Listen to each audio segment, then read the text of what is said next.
a little bit different, whoops, hold on. So I'll put this in the middle and I'll put that, well, you can see the switches are actually down there. A couple of switches are down. This time, we get the same message, but it'll go away as soon as I lower the throttle.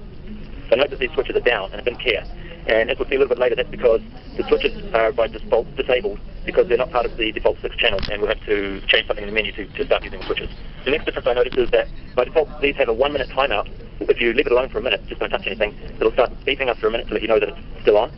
This one has been changed to 3 minutes before it starts doing that, and it beeps every 5 seconds thereafter, which is better. If you change the firmware on this one, you can make it 10 minutes, which is pretty good. I think 5 minutes is about right, so 3 minutes is kind of nice. I think 3 minutes is a nice step up.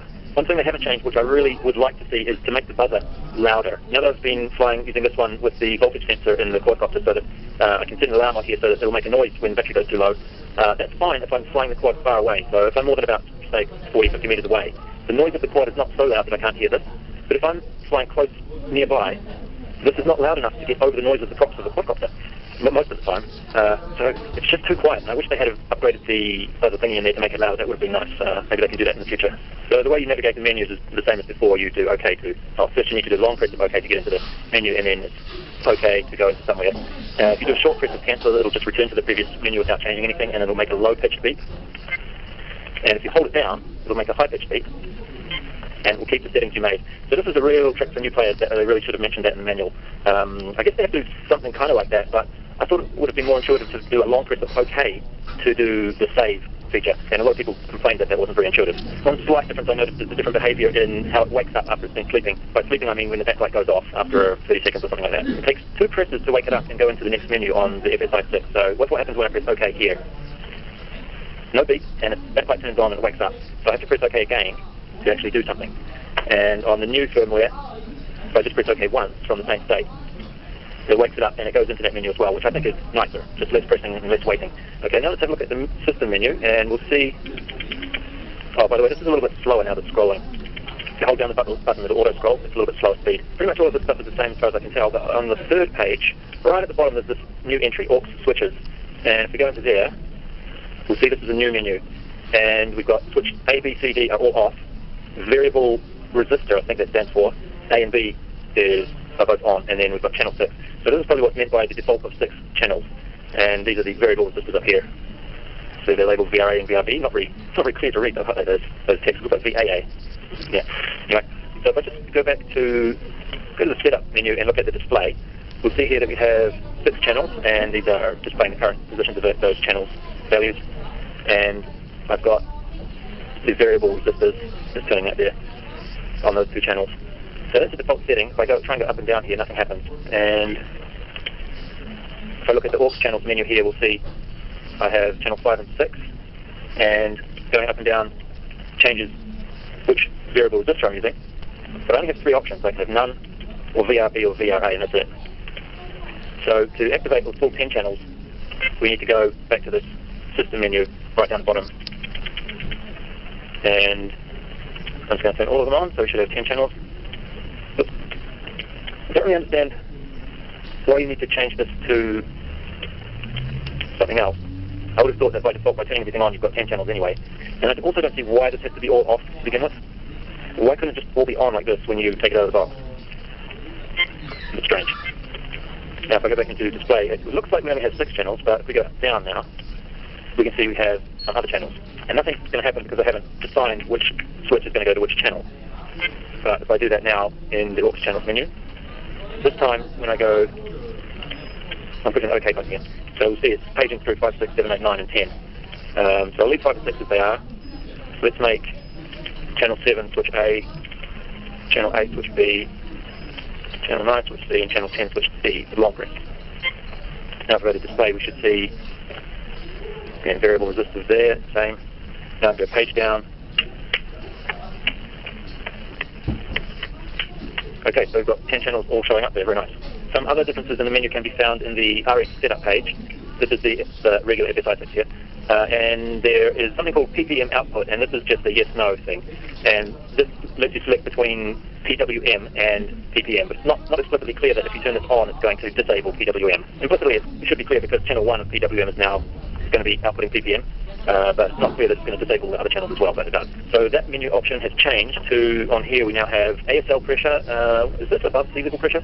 I think this is something to do with if you're using a altitude sensor on board the aircraft, so you can set what is supposed to be the pressure at ground level or something like that. Anyway, so output mode is what replaced the PPM output menu on the old one. And we have a look at that. We now have two options in here, PWM, PPM. I guess I'm editing the left one. And when I click OK, I'm going to editing the right one. Okay, it's a little bit strange. At least now it's a little bit clearer that you're turning one of them off. So if I turn PPM on, I'm turning PWM off. At least that's, I think it was a little bit clearer like that. Damn it, what am I doing? Kind of fiddly. Okay, there we go. Now over here on the right, that's kind of interesting, isn't it? It says S-Bus as well.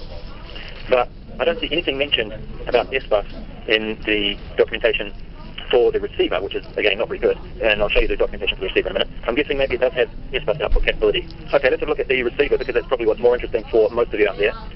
Just comparing it with the size of the IA6B, it's pretty similar. Just looking at the board, part of it is. It's a little bit narrower and about the same width, but it doesn't have this big bunch of pins sticking out on the side, of course. And it's just a single board instead of two. You can see these boards are joined together. So it's quite a bit more space taken up by the IA6B, especially if you put the case on. Incidentally, some people recommend, oh, well, take the case off this and make it smaller. It doesn't really save you a whole lot of width. You're saving about maybe 3 millimeters of height rather, not width. And the plus side of having a case on is that you can really strap it down nice and tight with a zip tie without worrying about bending the board or breaking any of the components on it. Right, so this, I don't know if this is the front or the back or what, but you can see on the right-hand side we have some pads for the PWM outputs, and they are directly behind the plug there, so you can see which of them are going to which pins in the plug.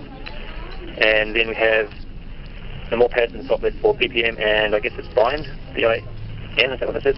Middle and the bottom we have a connector for the external battery voltage, and there's a pad for iBus there as well.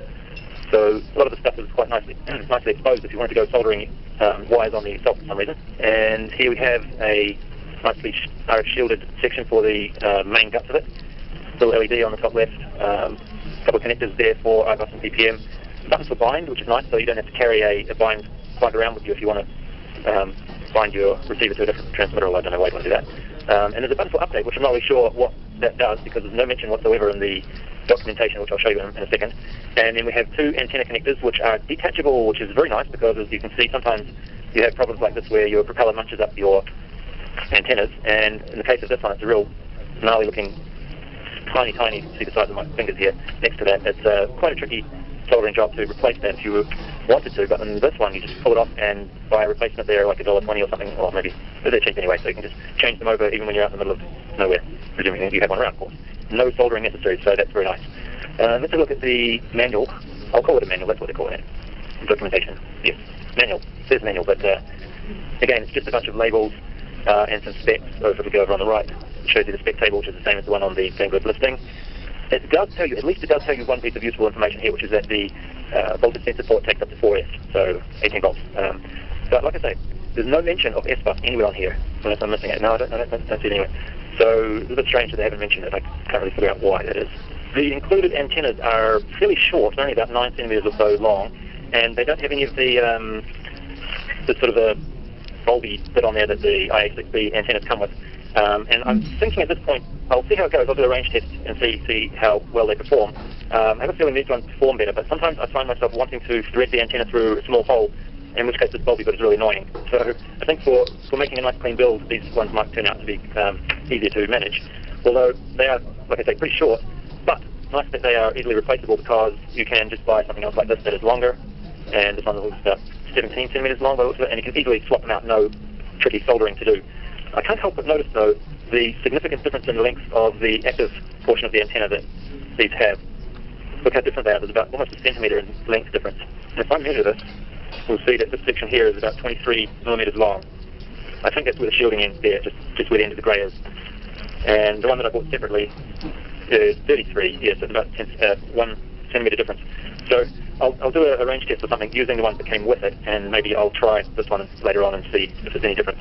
Speaking of dimensions, it kind of looks like from the width of this receiver and the spacing of those holes on the two corners there, that they might have intended for it to be mounted on the same set of holes that the flight controller commonly uses. I think it's 30.5 millimetres apart from centre to centre, but you probably noticed that the hole is too small. It looks like 2 millimetres or so on this one rather than 3 millimetres that is common. So it's a bit strange, sort of a bit of a close but no cigar situation by the looks of it. So you might have to drill those holes out to 3 millimetres if you wanted to mount them on there like that. which is not a bad idea actually. You could use the same screws and you wouldn't have to use double-sided tape or some other way of sticking it on. Okay, I have the transmitter and the receiver bound to each other now, and I found that it can run, the receiver that is, can run right down to 3 volts, which is quite nice if you wanted to run it off a 1-cell LiPo battery for some reason. It shouldn't be a problem. I just connected it through the flip 32 here just for convenience to connect these 2 wires together, so I'm not really doing anything with that just at the moment. But if I turn this down, the alarm is going to go off because the alarm is set to go off at 4 volts or below. But you can see though that it's running. So it's 3 volts power input, and internal voltage 1 is showing 3 volts on here as well. So it's working. So it's quite annoying, isn't it? If you wanted to run it off a single cell LiPo battery, there you go, you could. I'm just using the Betaflight configurator here to check the PPM output in this case, and all of my sticks are working okay, and then I've got on here channel 5, 6, AUX 1 and 2, and then I've got the 2 switches over here, and I get nothing past 8 channels though, of course, so these 2 are channels 9 and 10 here, but they don't do anything on PPM. So let's try iBus and make sure we've got all of the 10 channels. Alright, now I'm using iBus, and I have again my sticks, and then 5, 6, 7, 8, 9, 10. So now I get AUX 5 and 6 as well. So there are all of my 10 channels working, and just to recap, what you need to do to change from PPM to iBus, you of course need to change the plug here from the PPM plug to the iBus plug. Over here you need to change it from receiver channel 1 to channel 4 in the case of using UART2, which is what I'm doing. And then in your Betaflight configuration you need to turn, in this case UART2 needs to be set to serial RX, and in the configuration tab you need to select RX serial and then set the serial provided to iBus. I think that's everything. And now I'm going to check that the